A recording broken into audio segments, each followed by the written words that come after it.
ambassadeurs sont déjà opérationnels. Je puis dire que le bilan est très positif. J'ai eu les rapports des sites Kivu, par exemple, hier. Ils ont réalisé autant de choses dans le domaine d'encadrement des femmes violées. C'est l'activité principale qu'ils se sont assignés dans ce coin-là. Et dans le Kasaï occidental, par exemple, il y a certains territoires où il y a eu beaucoup plus d'agressivité entre le village. Ils ont vraiment travaillé aux côtés de l'État pour mettre la paix.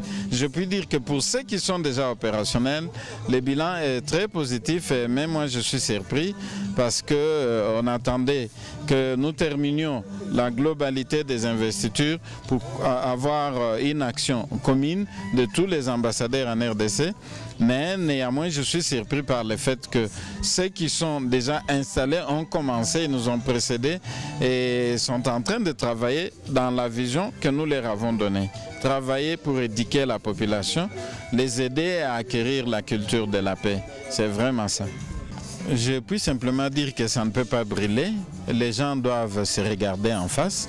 Le pays appartient à tout le monde. Les gens doivent se regarder en face, se dire la vérité. Et quand ils se disent la vérité, c'est lui qui ment, on le voit par les regards. Mais quand ils se regardent en face, ils se disent la vérité, ils le savent pourquoi ils sont là, on les appelle gouvernants, ils doivent taire leurs sentiments humains, essayer de faire de sorte que ça ne soit pas basé sur des humeurs, ce n'est pas un problème privé, c'est un problème des autres, un problème des autres, un problème des gens qu'on dirige. Alors on doit faire un effort pour que les gens puissent se regarder en face, se dire la vérité et regarder, avoir une seule vision. Parce que dans tout ça, on peut raconter, si on n'est pas venu travailler pour le développement de la communauté, je pense que ça ne sert à rien. Mais si les gens sont vraiment réellement venus travailler pour les autres, pour que les autres se développent, je pense qu'ils doivent se regarder, se mettre ensemble, se regarder en face et puis se dire ce qu'ils veulent se dire et évoluer. Et moi, je pense que les torchons ne peuvent pas brûler. Si les torchons brûlent, c'est-à-dire que les gens n'ont pas une même vision du développement de ces pays. Mais s'ils ont la même vision, ils doivent se mettre, s'asseoir, négocier et puis trouver un terrain d'entente et évoluer. Parce qu'on le fait pour les autres, on ne le fait pas pour soi, pour sa famille, mais c'est pour les autres. Moi, je ne vois pas pourquoi ils doivent se disputer les autres comme si c'était un gâteau privé. Non, il s'agit de la vie d'une nation. Les gens doivent se mettre ensemble, essayer d'évoluer. Merci. Oui, merci beaucoup. Mes impressions en rapport avec la cérémonie d'aujourd'hui, c'est vraiment impeccable. Parce que je viens du Maniema et je suis aujourd'hui à Kinshasa dans le cadre d'une mission. Et je trouve qu'il y avait une cérémonie d'investiture d'une dame ambassadrice, comme ambassadrice universelle de la paix. Et comme la paix n'a pas de limites, n'a pas de couleurs, je m'aimais, c'est ma peau, je m'approprie de la cérémonie, c'est vraiment bien. Nous voyons comment est-ce que les femmes s'engagent maintenant pour la lutte contre pour la lutte pour la paix. C'est une bonne chose que nous devons encourager et les autres doivent quand même encourager. Et quel est l'état de santé du réseau là-bas à Maniema, là où vous vous trouvez? L'état de santé du réseau de Maniema, le temps est bon. Et nous sommes en train de travailler, mais il y a beaucoup à faire. Ouais. Nous souhaitons bonne chance alors. Merci beaucoup. Je suis très content d'avoir des journalistes de Sango Malamu pour cette opportunité que nous sommes ici dans la résidence de notre nouveau ambassadrice et à une dame que Dieu nous a donné dans notre réseau des ambassadeurs universels de la paix. Et mes impressions sont grandes, que le bon Dieu soit élevé, qui nous a accordé la grâce d'être ici dans cette cadre.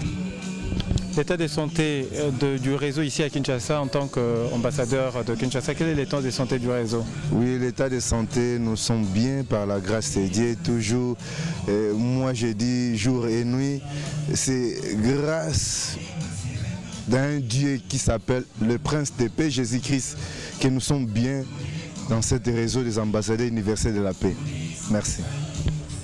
Non, je crois que les impressions sont bonnes, elles sont positives, parce que vous savez que notre pays connaît des moments très difficiles et il a besoin des hommes de paix.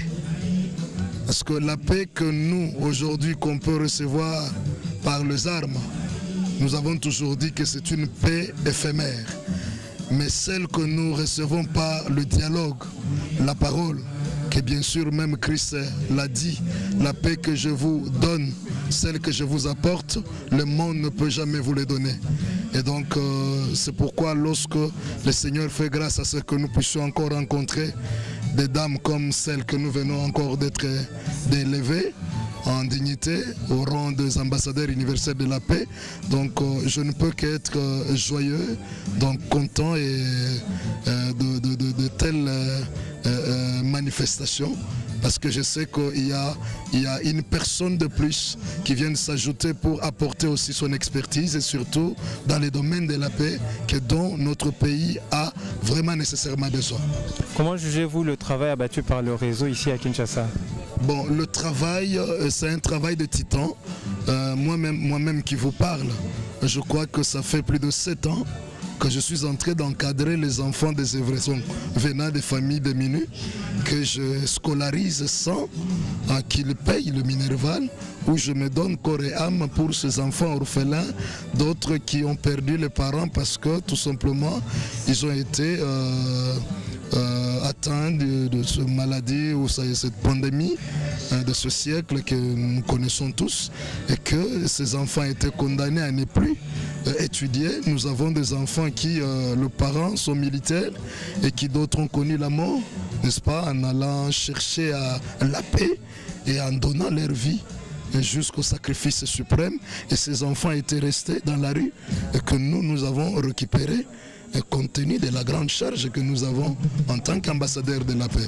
Et tout cela, lorsque nous le faisons, vous ne le voyez pas à la télévision.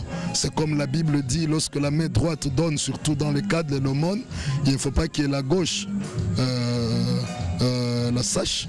Donc nous travaillons en coulisses, dans la discrétion, sans que les gens le sachent, mais je vous rassure, il y a parmi nous des hommes d'affaires qui, partout ils passent dans des provinces, ils essayent aussi d'aider, tant soit peu, ceux qui ont besoin de la paix. La paix, ce n'est pas seulement lorsque le contraire de la guerre, mais la paix est dans beaucoup de domaines, entre autres la faim. C'est le contraire de la paix. Donc nous devons aussi donner la paix dans les aliments. Quand quelqu'un qui est affamé et qui n'a pas mangé, il manque la paix. Lorsque vous lui apportez, entre autres, nous avons des collègues qui ont été allés à Saké, par exemple. Ce sont des choses comme ça qui ont apporté lorsqu'il y a eu des problèmes. Là, nous sommes en train de voir encore dans notre réseau comment aller prêter main forte à nos amis brassavillois qui ont été victimes de tout ce que vous connaissez.